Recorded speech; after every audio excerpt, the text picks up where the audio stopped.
Thanks very much. Just a couple of things before I start. So one is please feel free to interrupt with any questions along the way, chat, or probably even better, just yell out if you have any questions at all along the way. And then the second thing is, I'm worried that the math that I've got in here is too basic. So the guys have assured me, no, just want to sort of talk through what the products are and how they work and so on. But anyway, we'll see how it goes. All I was going to do is talk about forward and futures contracts, which are really quite similar, and how they work, how they'd be used in the real world for hedging various kinds of. I've got one example of a sort of commodity price risk, another example of stock market risk. So how do you use them to hedge? And then those examples will take either the forward or the futures price as given. And then I've got a few slides at the end that look at where does that forward or futures price come from? How do I know that the price that I'm locking in with one of these contracts is fair and reasonable? And there's a simple little no arbitrage kind of framework that produces a quite straightforward formula for forward and futures prices. So that's what I plan to cover tonight. So let me just share my screen. We'll get on with that. Did that work? That seems to have worked. Yep. Yep. Okay. Perfectly. So just introduction to forward and futures contracts. I'll start with the most basic kind of contract, which is a forward contract. And so that's just a contract that I make today for future delivery at some pre-specified price.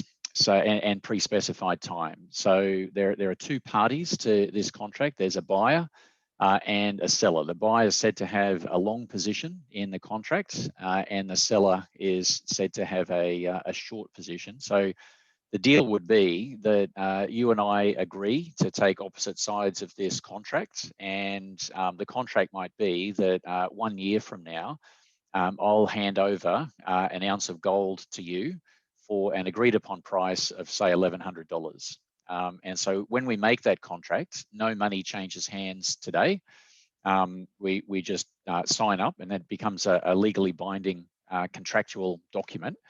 And then we do nothing for a year. And then at the end of the year, that contract has to be settled. And that settlement involves me showing up, handing over the agreed upon ounce of gold, and you have to pay me the agreed upon $1,100. What will happen, of course, is that the price of gold during the course of the year, so between now and when the contract matures, the actual spot price of gold for immediate sale and payment, that'll change over the course of the year. It'll go up, it'll go down, whatever. That's completely irrelevant to this contract. We lock in the price today, and then we do nothing, and then we settle up based on that locked-in price on the maturity date, which might be a month, 6 months, or a year in the future. So these contracts here, these forward contracts, are traded in what we call the over-the-counter market, which just means that it's a customized deal between one party and a counterparty. So we get together and we can agree that on the size of the contract, it might be 3 or 5 or 2,700 ounces of gold, whatever we agree on. We also agree on the price, $1,100 in my example, and we also agree on the time. So it could be a week, it could be a month, it could be a year, whatever we agree on. It's completely customizable, and it's just whatever the two parties happen to agree on. So that's a sort of straightforward forward contract. How would we use that in practice? So just a real simple example to start with. Suppose my company has a lease over a low-grade gold reserve, and so extraction costs are pretty high. It costs me $900 an ounce to extract this gold out of the ground. And to keep this example really simple, suppose it's going to take me a year to extract 10,000 ounces of gold. And so that all happens in this example right in the last day. So imagine it's like one giant nugget of gold that weighs 10,000 ounces. It takes me like a year to dig that out of the ground. And at the end of the year, all of a sudden on one day, I've got 10,000 ounces that I want to then sell. And I'm hoping that I make some profit. But the risk that I'm running is that I have to commit to this project today, and I'm not going to get any gold out of the ground that I can sell and turn into revenue until a year from now. So what happens if things go badly for me and the price of gold falls over the course of the year and ends up being, say, $800 an ounce at the end? Then even though I might be the most efficient gold miner in the world, no one else could get the gold out of the ground for less than $900. I've still earned a loss because I end up selling it for 800, and it's cost me 900 to extract.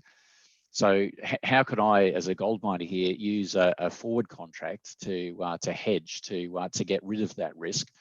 Well, one thing I might be able to find a counterparty, let's say, that agrees to take the other side of a forward contract struck at $1,100 an ounce. So the forward contract that I'd make with this counterparty, it might be an industrial user of gold, let's say. And that counterparty might agree today, before I start doing any mining at all, to take the other side of a contract, which is for this deal, right? The deal is that I will show up a year from now, hand over 10,000 ounces of gold to the counterparty, who will pay me the already locked in agreed price of $1,100 an ounce. If I can find someone who takes the other side of that contract, then I can start mining knowing that it's going to cost me $900 an ounce to extract the gold. And then when I've got it ready for sale at the end, I just settle up on my forward contract, hand over the 10,000 ounces of gold that I'm extracting for a guaranteed price of $1,100 an ounce. So I've locked in that case, a profit of $200 an ounce. Whether the price of gold increases or decreases or stays the same over the course of that year is completely irrelevant, because I'm settling up based on the $1,100 an ounce that I locked in right from the get-go. So this is an example where a party in business, just their ordinary course of their business as a gold miner, is exposed to gold price risk, and they can use one of these forward contracts to eliminate their exposure to changes in gold price, because they use that contract to lock in a gold price right from the beginning of that particular project. All right. So any questions before I move on a little bit from here?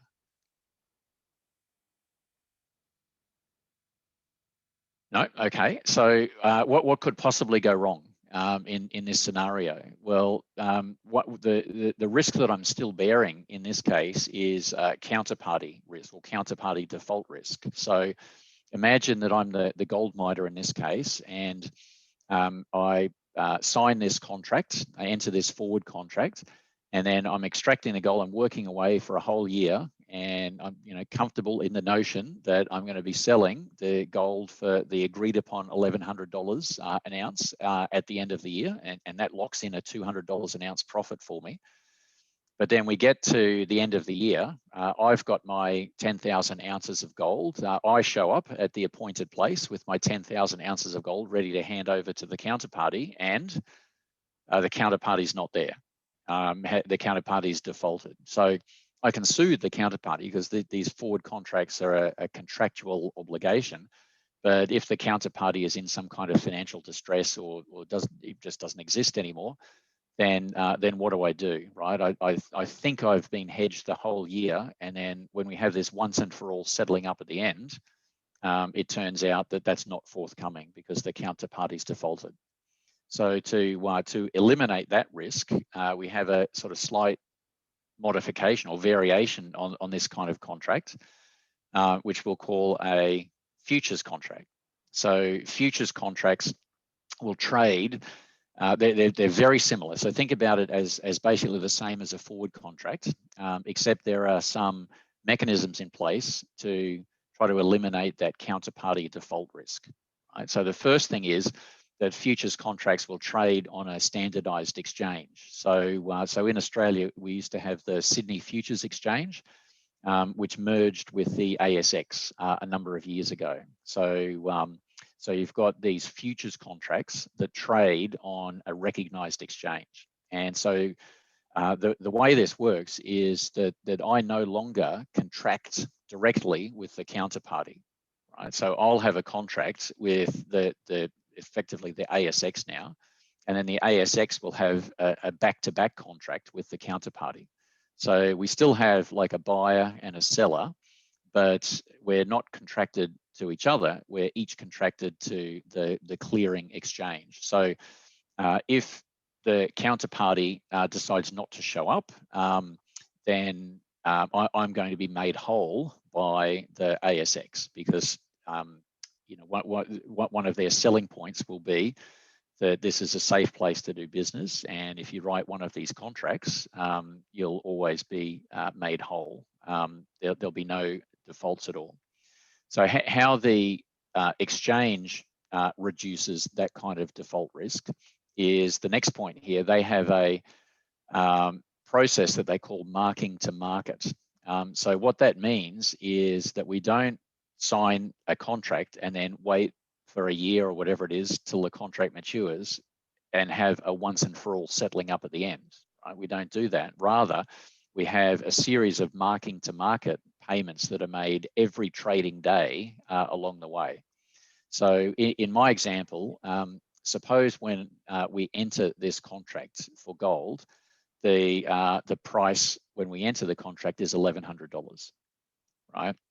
Then we go forward one day, right? One trading day. And suppose the next trading day, the futures price is not $1,100, but $1,150, right? So the futures price has gone up by $50. What happens on that day is that there'll be a marking to market cash flow from the seller to the buyer in the amount of $50. Right, so if a price goes from $1,100 to $1,150, it's gone up by $50. And so each day we have to figure out who wins the day. Does the buyer or the seller win that day? Well, if you buy something and the price goes up, right, that's a win. You sell something and then the price goes up, right, you're the loser on that day. So in my example here, over the first day, the futures price goes up by $50. That's a win for the buyer. And so the seller has to make a $50 cash payment. We have to wire it into the buyer's account at the end of the first day. Suppose the second day, the futures price goes from $1,150 down to $1,130, right? So it goes down by $20. Then the reverse happens on that day, right? The buyer will have to wire $20 to the seller on that day. And so rather than sort of saving up all of these day-to-day movements for a whole year and then have one sort of settling up right at the end, the payments are made in dribs and drabs sort of every trading day along the way, right? And in the original case where I had a forward contract, the settling up would be at maturity, I hand over these ounces of gold that are worth whatever is the spot price of gold at the time, and you have to pay up the agreed upon $1,100, right? So the once and for all settling up at the end that occurs there can go in either direction. If the gold that I'm handing over is worth more than $1,100, then you're really glad that you entered that forward contract, right? Because I'm handing over something more than $1,100 and you're only paying the agreed upon $1,100. But that payment is occurring once and for all right on the last day of the contract. In the case of a futures contract, we've got these marking to market cash flows along the way, and you can do like a little mathematical proof that so long as interest rates are effectively constant, then these little marking to market cash payments that occur every day will aggregate up to be exactly the same as the payoff you'd get on a forward contract. So think about this product, this futures contract, as exactly the same as a forward contract, works in exactly the same way, does exactly the same thing, except there's no counterparty default risk because futures contracts get mark to market daily. What happens is if one of the parties defaults, then all that's been lost is 1 day's worth of price movements. Right? You don't lose the whole payment as you would under a forward contract. The worst that can happen is that we'll lose 1 day's worth of price movements. And even if that happens, as I said, the exchange will step in and make sure that I'm made whole.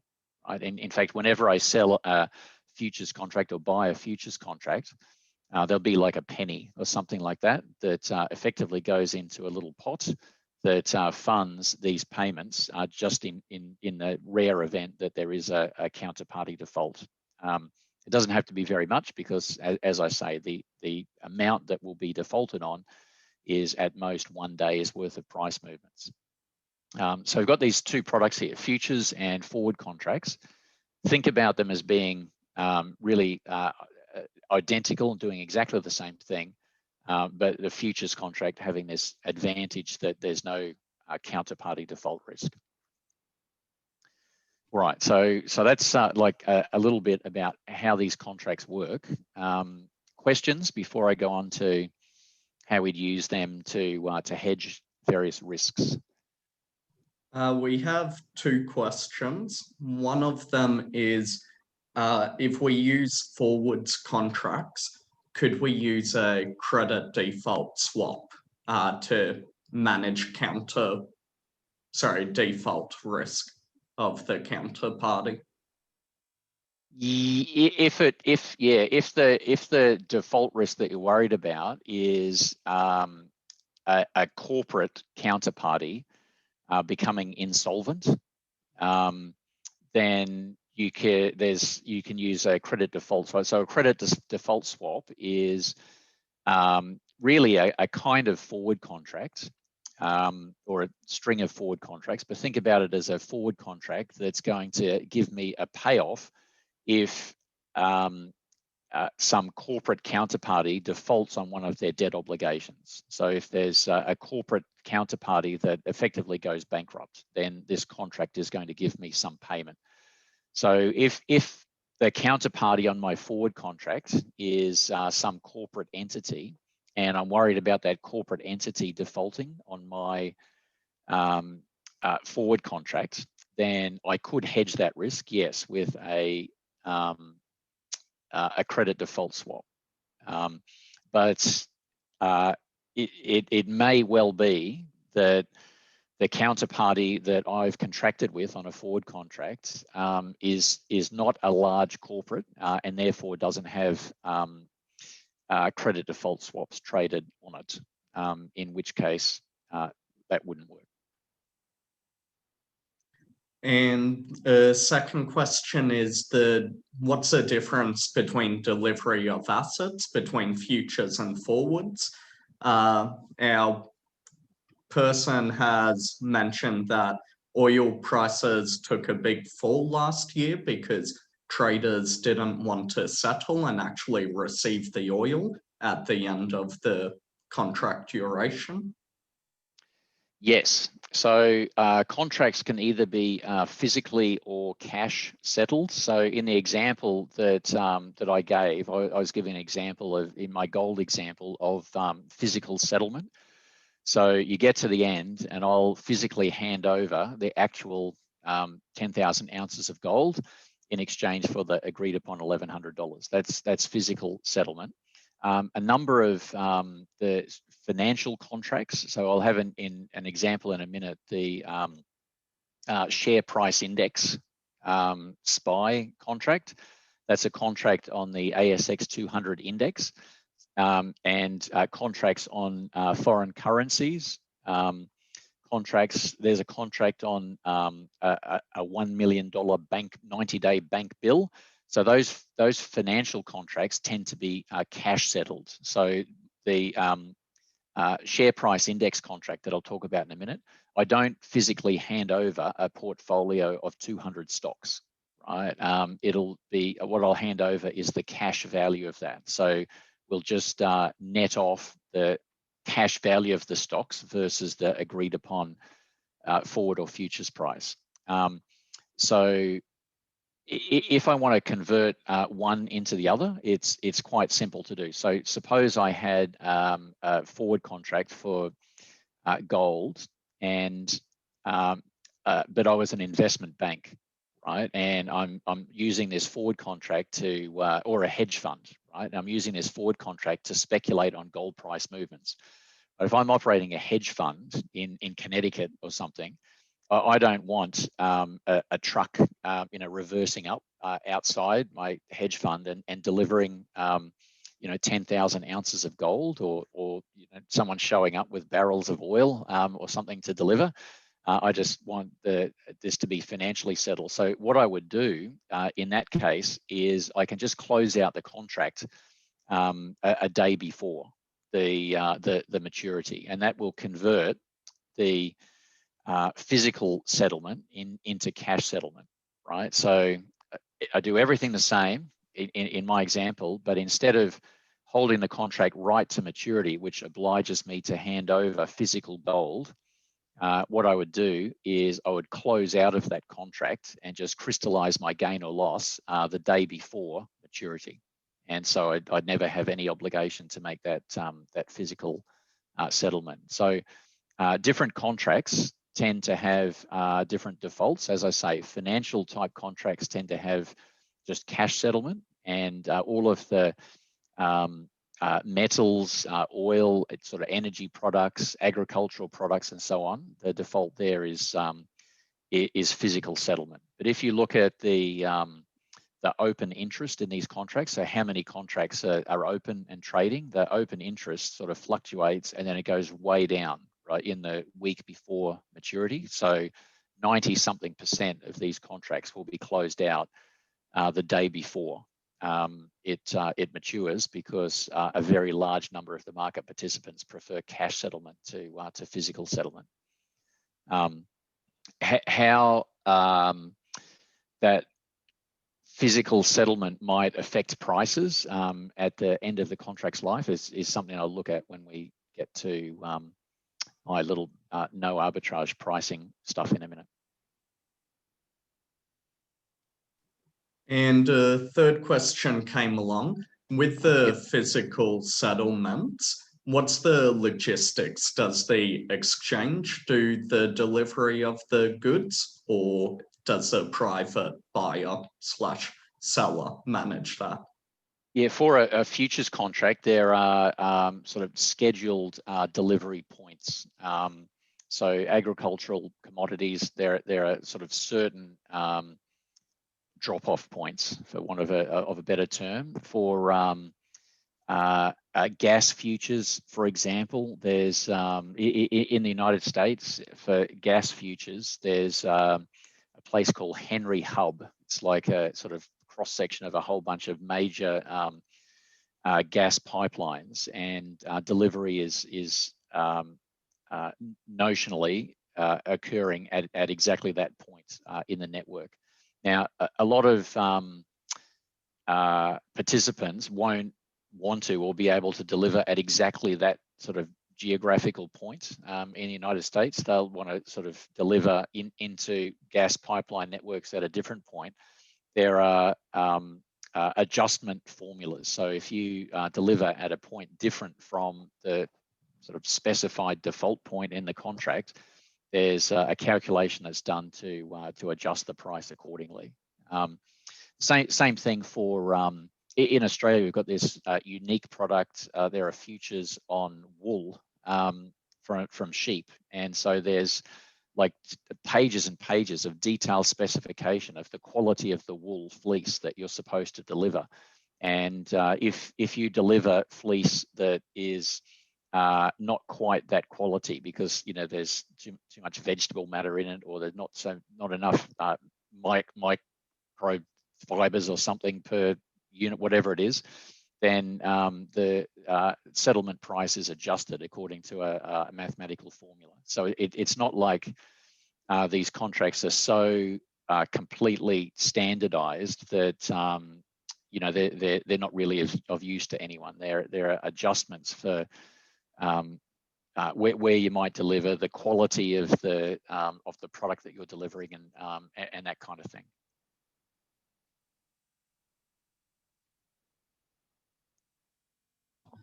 And one more question. Can it be said that future contracts are used instead of forward contracts because of the fluctuating volatile prices of the item? The reason that futures contracts would be used is because the payoff on the futures contract, the sort of aggregation of these mark-to-market cash flow payments, that aggregated payoff is the same as what you'd get under a forward contract.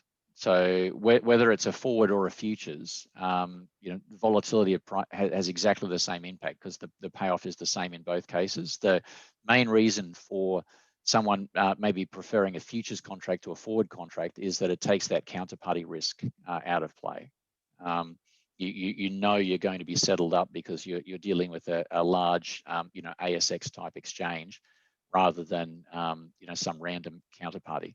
Where forward contracts are absolutely standard is, for example, in foreign exchange markets. So if I was a large corporate and I wanted to hedge some foreign exchange risk, then absolutely I would just call up my banker and they would take the other side of this foreign exchange forward contract, and I wouldn't really be worried about default risk because what's the chance that the Commonwealth Bank is going to default within the next 3 months while I've got this contract on foot? I'm just not worried about that at all. So I'm quite happy to write a very customized contract just with the Commonwealth Bank. But if I were trading in some kind of agricultural commodity, maybe I'm not so sure about the potential counterparties, and for that reason, I might prefer to hedge with futures market instead.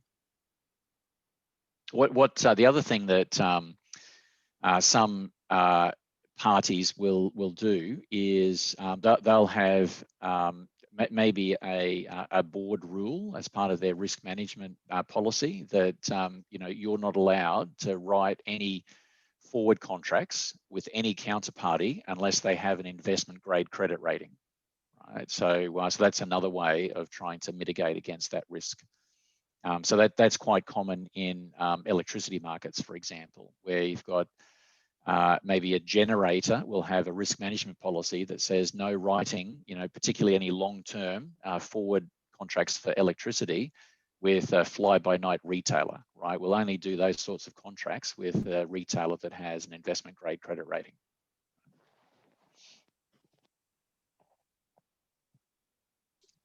That's all the questions at this stage. Thank you. Let me move on to how we'd use these to hedge. So I'll just start with a simple example that looks at hedging a commodity risk. So suppose I'm a small airline and I sell a whole bunch of tickets in May, 2 months before the flights actually occur. Keep it simple. So there's a whole bunch of tickets that I sell at the end of May, and then people are going to show up at the end of July, 2 months later, and I have to fly them around. So once I sell a ticket, I'm obliged to go into the market and have enough jet fuel at the end of July to fly these people where they need to go.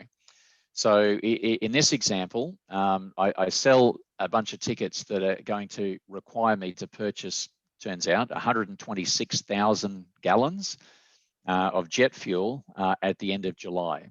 And so there's a risk in between. When I sell the tickets in May, I'm obliged to go into the market at the end of July and buy this jet fuel. And so what I'm worried about is that when I sell the tickets, I've got some expectation of what the price of jet fuel will turn out to be. But what if jet fuel prices go way up? And I've sold tickets, expecting jet fuel prices to be $2 something a gallon. And when we get to the end of July, there's been some crisis and jet fuel prices are $5 a gallon. Too late, right? I've already sold the tickets. I have to pay the high price if I'm not hedged, and I'll end up operating at a loss. So how can I avoid that risk by hedging? Well, there's ideally I'd look for a futures contract on jet fuel, but it turns out there isn't one. And the reason there isn't one is because heating oil and jet fuel are almost the same product, basically kerosene, right?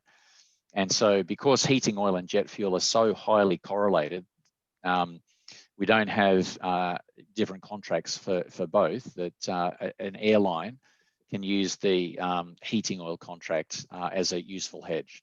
But this is a case where we're talking about physical versus cash settlement before. This is a case where I don't want physical delivery, right? Because I can't be putting heating oil in my planes, right? It's got to be jet fuel. They're different enough in that respect. And so, so I want to close out my futures contract the day before maturity to make sure that I effectively get cash settlement on that, rather than having people delivering heating oil that I can't physically put into my planes. So that heating oil contract trades on the NYMEX, the New York Mercantile Exchange, and the exchange gets to define what a single contract is. And these exchanges, they don't really want to have retail, small mum and dad retail investors trading, $500 worth of these futures contracts.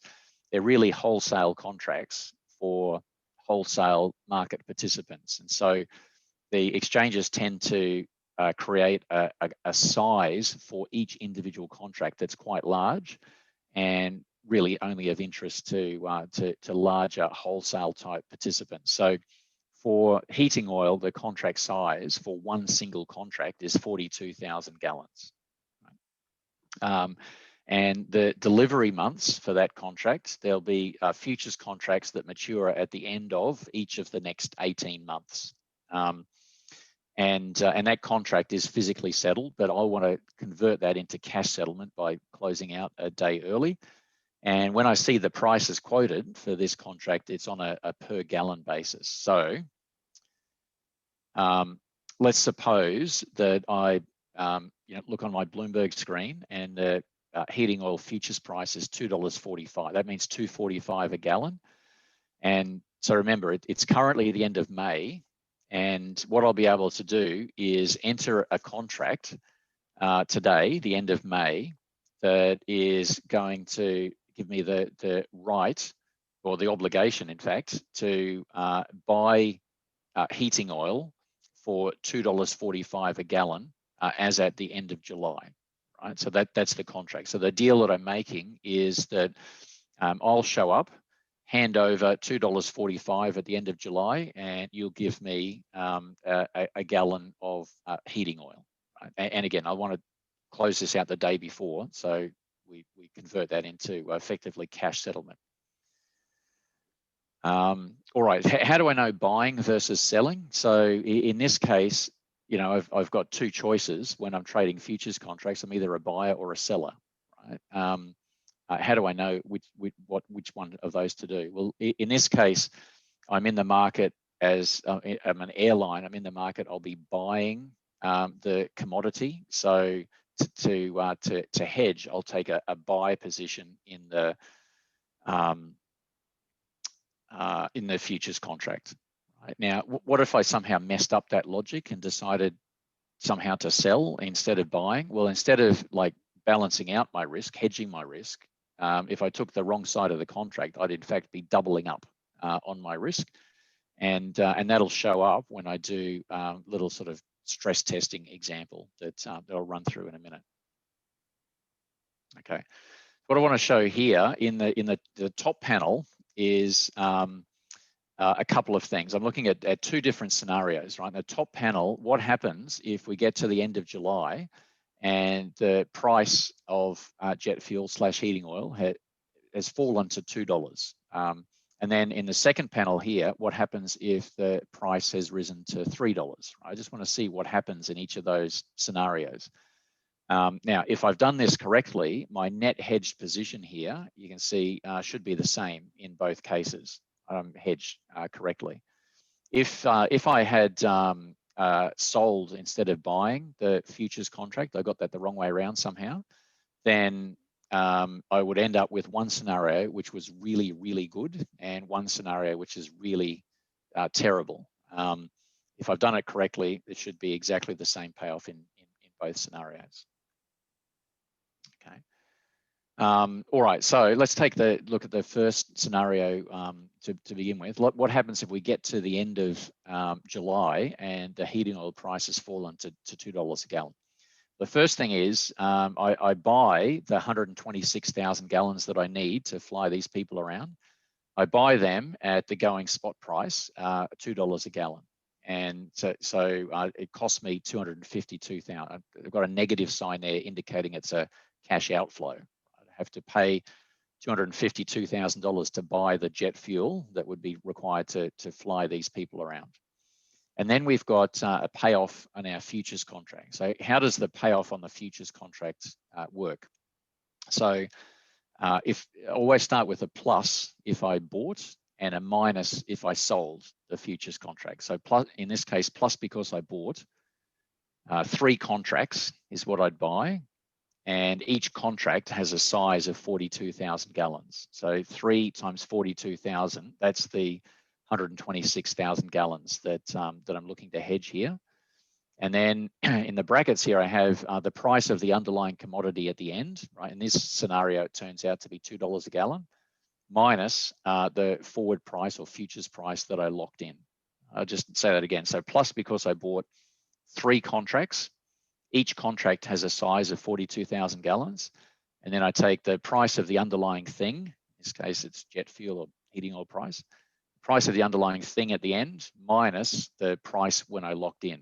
Remember the futures price here that I could lock in was $2.45. Right? That was the price that I locked in when I entered the contract. So in this case, the payoff on the futures contract is negative, and the total outlay is, you can see this number here, $308,000. So what happens in this case is the physical market moved in my favor. Jet fuel turned out to be a lot cheaper than maybe I was expecting. But then I give the benefit of that favorable price movement back via a negative payoff on my futures contract. Now, compare that with the opposite case where the price of jet fuel, heating oil, increases to $3 at the end of July. So in that case, the cost of the fuel, when I go to the oil company at the airport and buy my 126,000 gallons of fuel, it cost me way more than I was expecting, $378,000. So hopefully I get some help from my futures contract in this case. And again, plus because I bought 3 contracts, 42,000 is the size of each contract. And then here's the price of the underlying thing at the end. So in this scenario, the price of heating oil / jet fuel ends up being $3 a gallon, minus the price when I locked in. So this futures payoff here, everything's exactly the same before, except instead of $2 at the end, jet fuel and heating oil is trading at $3 at the end. So in this case, that like the physical market moves way against me. The price of jet fuel goes way up. That's really bad for me as a buyer, but I get some assistance, a positive payoff in this case from my futures contract, and the net hedged or the net payoff at the end is exactly the same in both cases. So I'm perfectly hedged here, and there are 2 scenarios, right? One, the physical market goes in my favor, but I have to pay out some more under the futures contract, and then the reverse, right? But those 2 things move exactly opposite, and so that the net hedged position remains constant. So regardless of what happens to the spot price of jet fuel, I'm going to have to pay the same overall amount, $308,000 to purchase that fuel. So long as I build that into the pricing that I charge these customers 2 months earlier, then I'll be fine.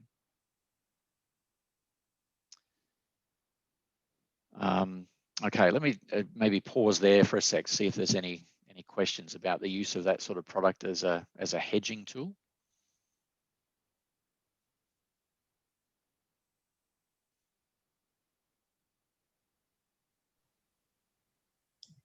None from the audience. Okay, very good. So let me talk about I'll do one more example that goes in the opposite direction. So in that jet fuel case, what I was worried about is the price of the underlying thing, right? Jet fuel. I was worried that the price of the underlying thing would go up. And so in order to hedge that, I took a buy position in the futures contract. And that gave me a positive payoff in the event that the underlying thing goes up, right? In this case, it'll be the opposite. In this case, I'm going to look at an example where I'm a portfolio manager, and what I'm worried about, and I've invested in a whole bunch of shares that effectively replicates the ASX 200 stock market index. So I've bought shares in, the 200 largest type companies on the Australian market. And what I'm worried about here is that the underlying thing, right, the value of Australian shares will go down.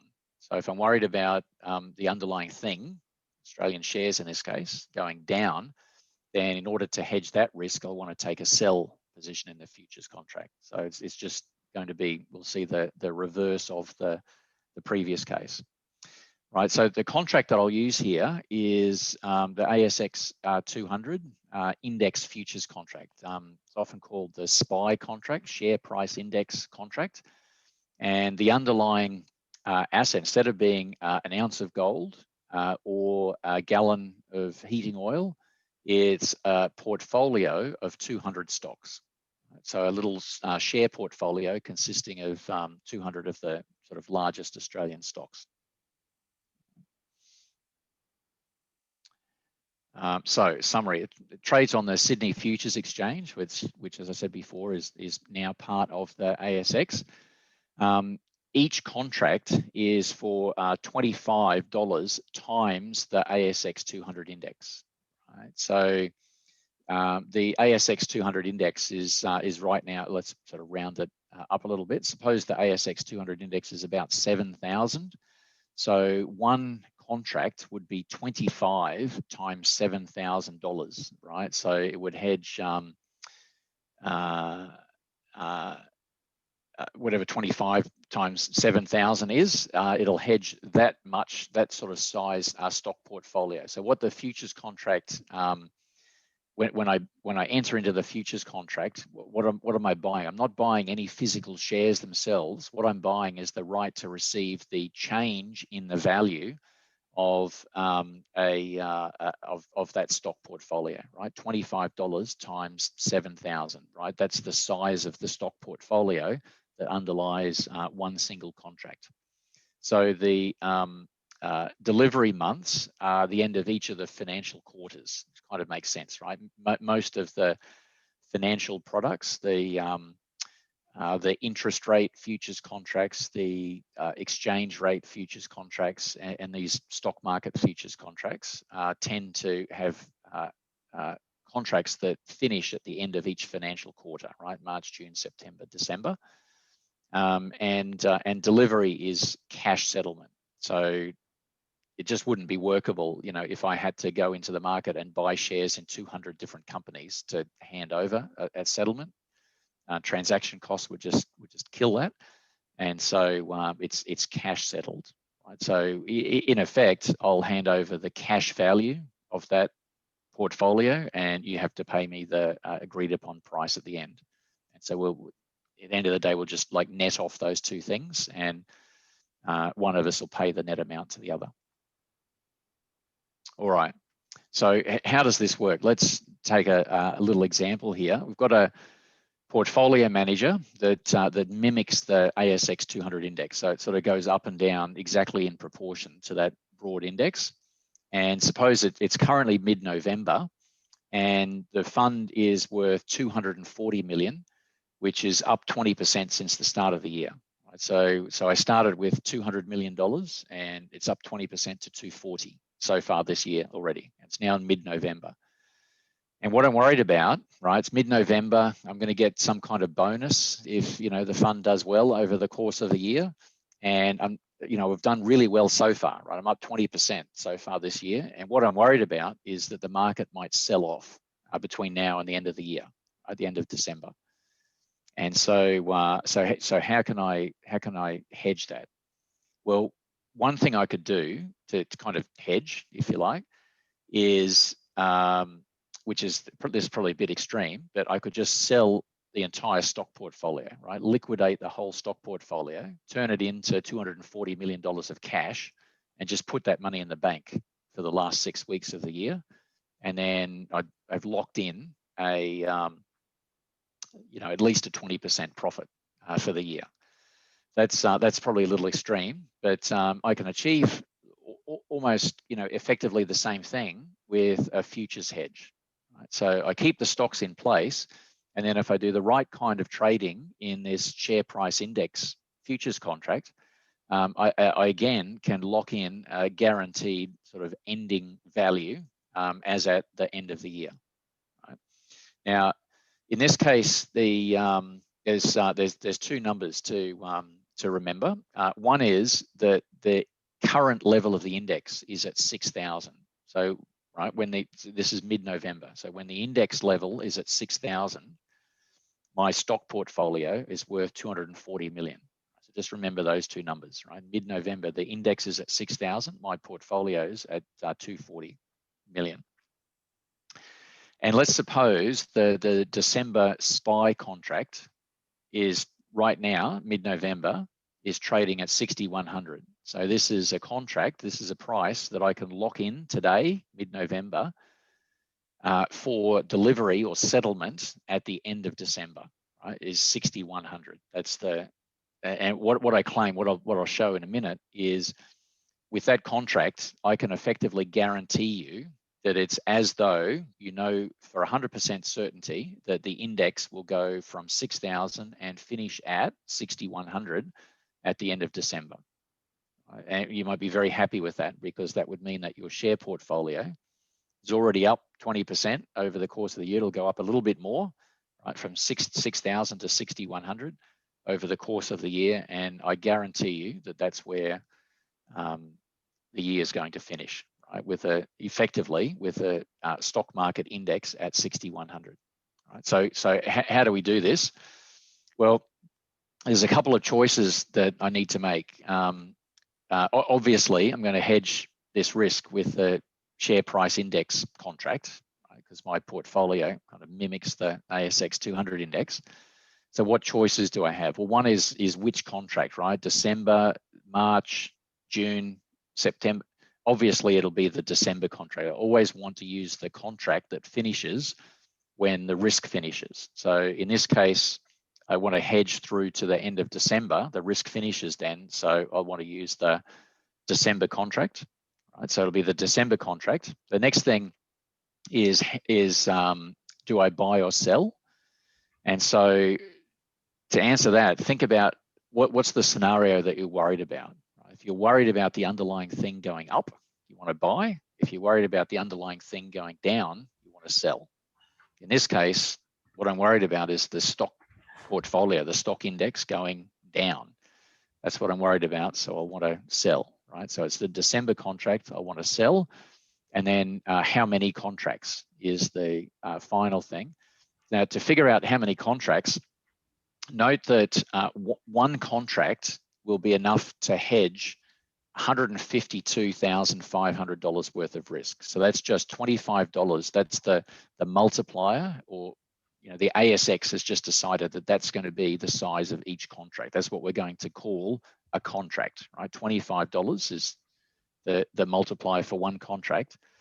Multiply that by the $6,100 futures price, the index level that I'm going to lock in, right? I claim that I can lock in for sure. So each contract is going to hedge that much risk. Now, the amount that I'll be able to lock in is 244 million. Where did that come from? Well, remember those two numbers I was talking about before. When the index was at 6,000, my share portfolio was worth 240 million. If the index goes up to 6,100, right? So the index goes from 6,000 up to 6,100. My stock portfolio will go up proportionally. And so 244, right? If the index goes from 6,000 up to 6,100, my stock portfolio will go from 240 up to 244. Right? It just goes up in the same proportion. So the total amount that I'll be able to lock in is 244 million. Each contract is going to hedge that much. So the ratio of those two things is 1,600 contracts. So what I want to do is sell 1,600 of the December SPY contracts. Okay. And then I want to check, right, is that going to work? So I'm going to do the same exercise as we had before. I look at two scenarios here, right? One where the index falls between now and the end of the year, down to 5,800. And then another case where it goes way up to 6,400. Right? And hopefully, if I've done everything correctly, the net hedge position should be the same in both cases. So first scenario is where the index falls to 5,800. If that happens, the value of my stock portfolio will fall to 232, right? So again, index falls from 6,000 to 5,800. My stock portfolio is just going to fall in the same proportion, right? From 240 down to 232, right? Same proportion. So that's bad. If I hadn't hedged, this is bad news, right? So I had a portfolio that was worth 240. It's now fallen to 232. Lost 8 million bucks. So hopefully, if I've done everything correctly, I'll get some help from the futures contract in this case. So how do we figure out the payoff? Minus because I sold. Right? Let's start here with a plus if I buy, minus if I sold. So minus because I sold 1,600 contracts. The size of each contract, right, is this multiplier of $25. And then here's the price of the underlying thing. Right? The stock index is at 5,800 at the end, the underlying thing at the end, minus the price that I locked in. Let's say that again, minus because I sold 1,600 contracts. Contract size, this multiplier is $25 for the SPY contract. The price of the underlying thing at the end, minus the price that I locked in. And so that gives me a positive payoff of 12 million. The sum of those two things is 244 million, which is the number I claimed I was going to be able to lock in for us. So that's the first scenario where the index has fallen. What about the second scenario where the index rises? Well, in that case, value of my portfolio goes up proportionally. That's great news. But what happens to the payoff on the futures contract? All of this is the same as before, except this term here, right? The price of the underlying thing, the stock market index, has risen to 6,400 in this case. So I've got a $12 million negative cash flow on the futures contract, and again ends up at 244. They've got two situations here, right? One where the physical market moves in my favor and I give that benefit back via a negative payoff on the futures, and then the reverse. Right? So the futures contract is doing exactly the opposite of what the physical market has done. And so my net hedge position ends up being constant. Right? So had I not hedged at all, well, let's just wing it and see how it goes. Maybe I'm lucky and the value of my portfolio goes up to 256, or maybe I'm unlucky, the value of my portfolio falls to 232, right, or something different. If I put that hedge in place, right, selling those SPY December contracts, then the net hedge position is exactly the same as in both those scenarios, or indeed any possible scenario that you could imagine. The net hedged position will be exactly the same. Right. Again, let me stop there for a minute, see if there are any questions about how to use those products for hedging purposes. I might ask one. And Sure. with your SPI futures notes, you said that the person who buys the futures does not receive the dividends of the stock. Yes. When dividends are paid, stock prices usually go down. So how do futures count for that? That's built into the futures price. So when people are buying and selling the futures contract, they'll do so knowing that neither party will have any rights to receive any dividends on the shares, right? In order to get dividends on the shares, you have to own the physical shares themselves. And the parties will also take into account the fact that this is a yielding asset. So there's in fact, just hang on to that question for like 5 or 10 more minutes. I'll talk about this cost of carry formula, and I'll talk in a minute about commodities where there's a cost of storage. So if I physically buy oil and then hold it for a period, I've got to pay someone to store it. Or if I pay wheat, if I'm physically buy wheat and then hold it for a period, I've got to pay someone to store it in a silo, or what have you. If I physically buy shares, there's a negative cost in that if I physically buy shares, I'll receive dividends along the way. So just sort of park that idea for 5 or 10 minutes, and then I'll come back to that when I talk about the cost of carry, no arbitrage framework. I think it'll make more sense in that context. And another question is, what happens if you cannot purchase the number of contracts you need?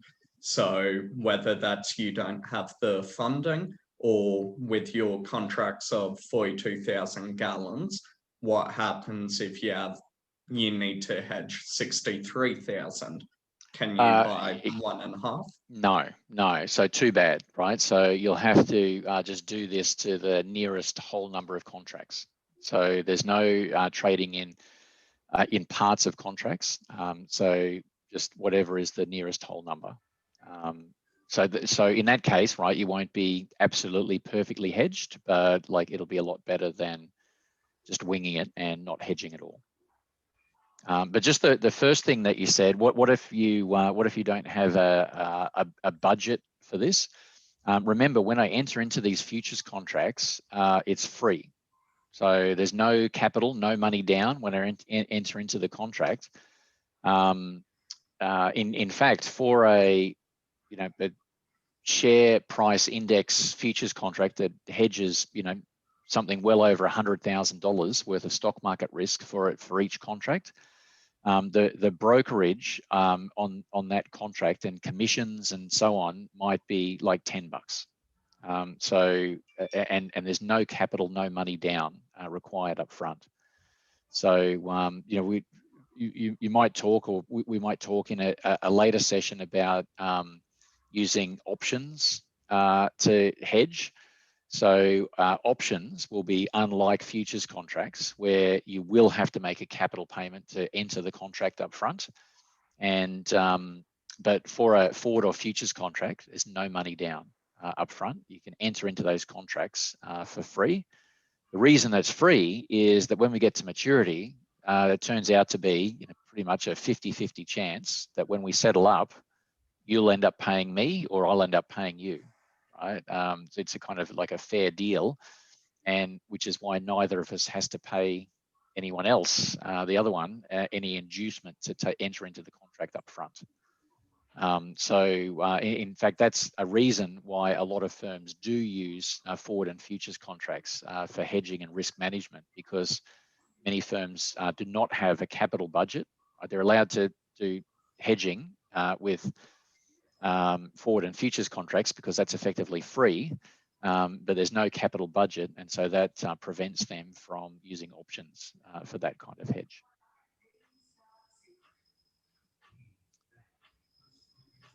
That's all questions at this stage. Thank you. All right, let me just go to the last little bit that I was going to talk about, which is so far I've just been quoting prices. You look on your Bloomberg screen and that's the price that you can lock in with a forward or futures contract. Where does that price come from? And how do I know that it's a fair and reasonable price? Well, it turns out that I don't actually need forward or futures contracts to exist at all, because I can replicate them with a sort of synthetic little trading strategy. So I can replicate exactly the payoff from buying a forward contract by doing the following things. I can borrow money, buy the underlying commodity. So think about jet fuel. I can borrow money. Instead of doing what I did before to lock in the price for my purchase of jet fuel at the end of July, come back to the end of May, and what I can do is borrow money at the end of May. So call up my bank, borrow some money. I buy the jet fuel I need already, right, at the end of May, and then I pay someone to store it for 2 months until the end of July, when I put it in my planes and fly people around. That's effectively what I've done with the forward contract. So in both of those cases, how much did I have to pay out of my own pocket at the beginning of May? Nothing, right? In the first case, I entered a forward contract. Doesn't require any money down to do that. I'm just signing documents, right? In the second case, it was a wash, right? Because the money that I needed to buy the jet fuel and pay the cost of carry, I borrowed from a bank. So no money out of my own pocket in either case. And at the end, right, if I did this forward contract, there'll be some payoff of the forward or futures contract at the end. And the same here for this little replication strategy, right? I'll have to repay the money that I borrowed plus interest. And then at the end, in both cases, I've got the jet fuel that I need. Right? So I could, instead of doing a forward contract, I could have like replicated that via this sort of synthetic little replication strategy here. And so what we'll end up with is I've got 2 ways of producing exactly the same outcome. And it better be the case that those 2 things cost the same, right? Otherwise, it'll turn out that we violate this no arbitrage principle. If I've got 2 ways to produce the same outcome and one's cheaper than the other, then that's an arbitrage, that's a money tree, right? If one's cheaper than the other, I just buy the one that's too expensive. I buy the one that's cheaper and sell the one that's too expensive, and arbitrage, lock in a sort of riskless profit of the difference. Right? I'll do that 100, in fact 1,000, in fact 1,000,000 times, and become infinitely wealthy very quickly. Right, that would be just too good to be true. So that gives me some basis for figuring out where these forward or futures prices must come from, as I'll explain. Right, so one point before I go to that no arbitrage framework is how am I going to sort of quote the cost of carry? It's just a sort of notational thing. Suppose I'm considering taking physical delivery of some wheat. Let's think about an agricultural commodity to start with, in order to execute a futures arbitrage. If the cost of carry is expressed as 7%, then what does that mean? Well, that means I sort of plug into this little formula here, right? The cost of carry is 7%. That's 7% of the current spot price. So I'm at time 0 today at the beginning. So, and the price of wheat in this case is S0, right? The current spot price, $100 in this case. And then I express the cost of carry in a sort of continuous form. So E to the QT. So Q is my 7% per annum cost of carry, and T is the time between for how long am I going to have this stored for? In this case, 1 year. So in this case, if the commodity was trading at $100 today, and the cost of carry was quoted as 7%, I just plug into this little formula here, and that would mean that I'd have to pay you $7.25 to store this wheat in your silo for a year, right? So when I say there's a 7% cost of carry, what I mean is $7.25, and I have to pay that to you at the beginning of the year, and you'll then store wheat in a silo for me for the course of a year. So that's what we call a cost of carry. Now, I'll come back to that in a minute, Ryan, because if the underlying asset is not wheat, right, which I have to pay you to store, but if the underlying asset is a share portfolio, then there's like a negative cost of carry. There's a sort of a benefit of physically owning the shares, because if I physically own the shares, they'll be paying dividends along the way. So I'll receive some yield on that. So it'll just be the same idea, but the sign will be the opposite. if it's shares. Same if the underlying asset is a foreign currency, right? That foreign currency will be capable of earning interest at whatever the foreign interest rate is along the year. So there'll be some yield on that rather than a cost. But if it's wheat or oil, let's say, in fact, a former PhD student of mine was working for a little while at a US hedge fund, and one of his jobs was to execute oil futures arbitrage, and his group would literally, when the futures and spot price of oil got out of kilter, they would literally buy some, whatever it was, thousands, millions of gallons of oil, fill up an oil tanker, literally fill up an oil tanker with oil, and leave it moored, just full of oil for some period, 3 months or whatever it was, in order to and then make physical delivery of that under their futures contract to execute an arbitrage. Come back to that in a second. All right, so valuation. What I'm going to look at here is this no arbitrage framework, and explain why it is that the forward price or futures price must always be a function of these things: the current spot price of whatever the underlying commodity is, wheat in my earlier example. I can observe that today. That's the current spot price of the commodity today. The current interest rate is also observable today. The current cost of carry that's observable today, and the time to maturity. So if I know all of these things, which I do because they're all observable today, it must be the case that that is equal to the forward or futures price. If the forward or futures price was anything different from this, then there's a free money tree in existence, which I'll show on the next slide. Just to show where this comes from, let's sort of step things through. So we've got 2 dates here: time 0, which is today, and time T, big T, is the maturity date of my forward contract. Right? So the first thing I'm going to do is borrow this much money, right? And all these things are known, right? So this is the current spot price, whatever the underlying commodity is, and then E to the QT. So Q is the cost of carry, 7% in my earlier example, and T is the time to maturity, which was 1 year in the earlier example. So I borrow this much money from the bank. What do I do with that?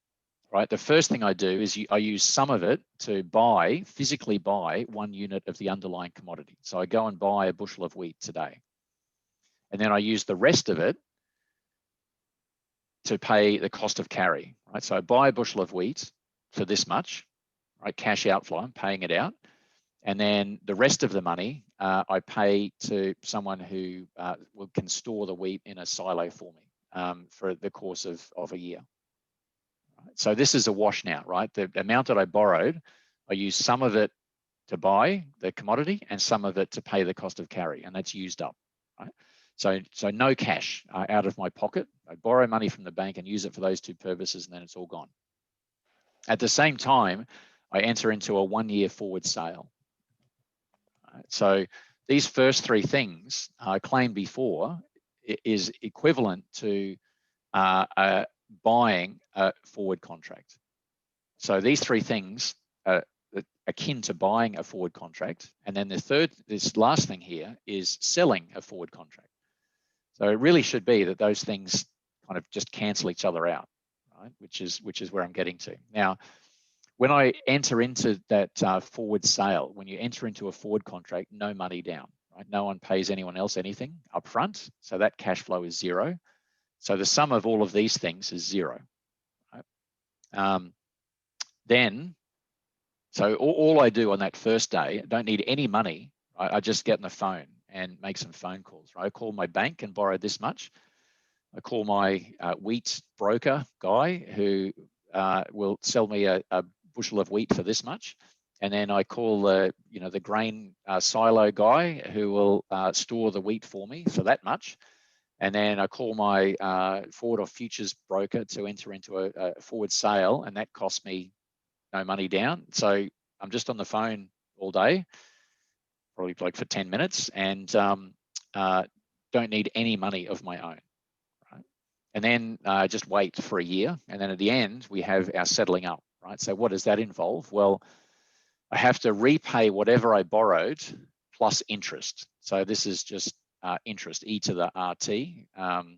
If you're sort of more used to discrete compounding, that's effectively akin to 1 plus R to the T, but just with continuous compounding, because the math works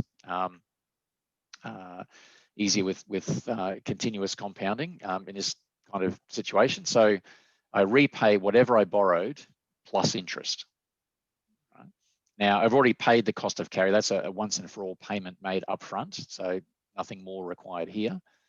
And then I bought 1 unit of the commodity, and then I've still got that, and that'll be worth whatever the commodity happens to be trading at maturity. Right? So ST could be high, could be low, who knows? Whatever the price happens to be at the maturity date. And then I enter into this 1 year forward sale. So the payoff on that forward sale is, well, what does the forward sale involve? I have to hand over 1 unit of the commodity in return for receiving the agreed upon forward price, F. So I'm receiving the F dollars coming in, and I have to hand over 1 unit of the commodity, which is worth ST dollars at the time. So notice that the only thing that's uncertain in this column at all is ST, right, where the spot price will finish up at maturity. But they cancel out. So that when I add up the whole column, there's nothing here that I don't already know right back from time 0. So all this stuff is known. So here's, right, if I do all of these things, here's a little strategy that costs me no money and involves no risk at all, right? Because all these things are absolutely known for certain right up front. So it costs me no money and involves no risk. So it better be the case that that payoff is 0. Otherwise, there's an obvious and easy money tree. Right? So for that to be 0, it must be the case that the forward or futures price is equal to this stuff here. It's got to be a function of the current spot price, the interest rate, the cost of carry, and the time to maturity. Right, so let's look at an example where it isn't the case, and how if that wasn't the case, how would you sort of try to execute this arbitrage like my PhD student was doing with oil?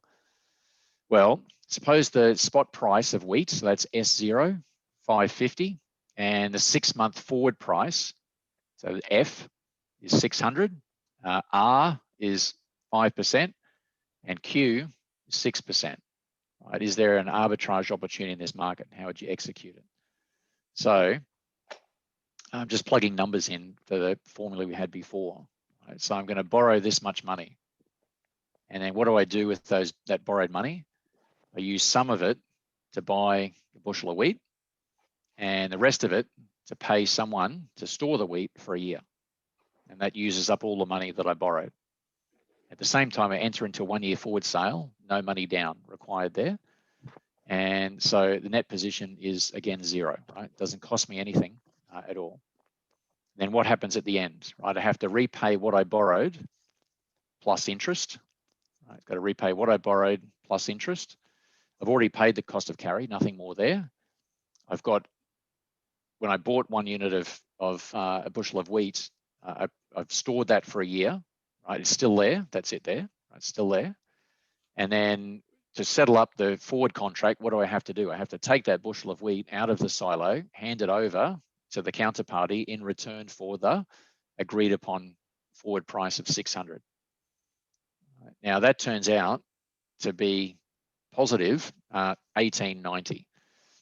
Too good to be true, right? How can it be? How could it possibly be that there's a strategy that it takes me like sort of 10 minutes to put in place, costs me nothing, has no risk whatsoever, right? So this 1890, that's not a number that could be higher if wheat prices go up and lower. Not at all, right? It's 1890 guaranteed. absolutely fixed. That 1890 is a function only of stuff that I know already today. So how could it possibly be that I could invest no money of my own and generate a risk-free guaranteed profit of 1890 at the end? And you might think, well, that's a lot of trouble to go to for 18 bucks. But like, of course, I do that like a million times, right? Or at least until the market sort of got back in kilter. That's what my sort of PhD student was doing, right? The market gets out of kilter. Other competitors, other businesses doing the same kind of thing. And that arbitrage activity kind of forces this, no arbitrage relation to not diverge too far before people will take this kind of action and sort of force that back into parity, if you like.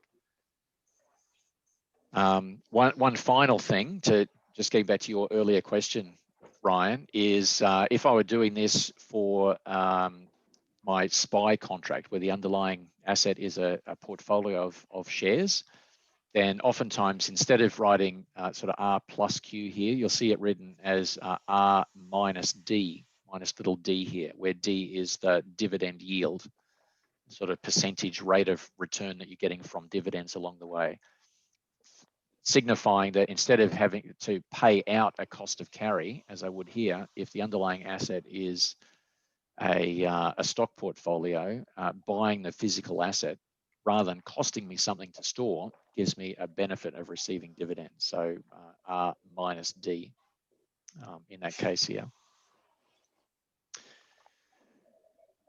All right. Questions at all? Anything so far?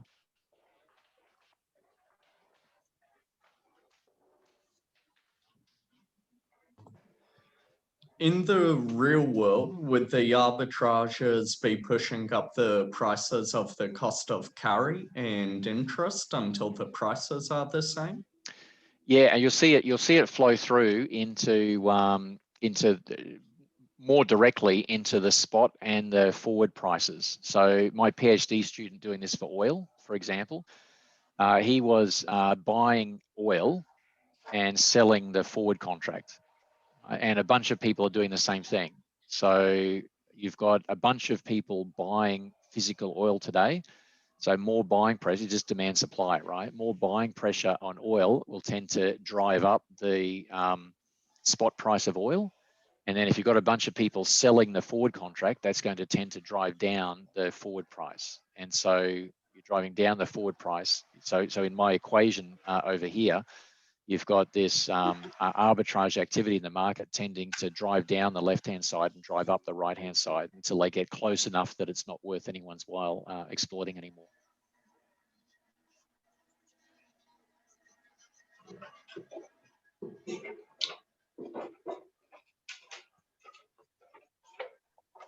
That's all the questions or does Monica have something to ask?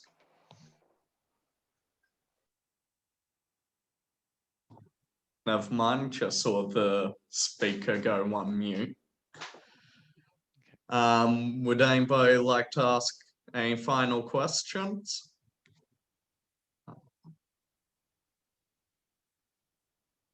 Well, thank you very much, Steve, for this evening. This has been a great introduction to finance that I'm sure especially the STEM students will value a lot. Moving forwards throughout the semester, UQ FinTech is looking to up the difficulty in our finance workshops, just making it a little bit more complicated so that everybody can develop more and ease into the FinTech industry. We also do have an organized mathematics workshop coming up. I'll let Ethan talk about that if he wants to add anything. That should be in week 5, yes? That's booked in for week 5? I believe so. Yeah. We just need to organize a room for that, but the event page for that on Facebook will be going live, so just keep an eye out for that. Otherwise, thank you everyone for attending. And there is a poker night on Thursday, $10 tickets and a lot of fun if you want to join in. There will also be a prize. At this point, we're looking at making it a poker set and possibly a gift card. Anything else you'd like to say, Ethan? I'd just like to thank Stephen Gray again for everything. It was a fantastic seminar, and I hope everyone really enjoyed themselves. Thank you for everyone for coming along. We had a really good turnout.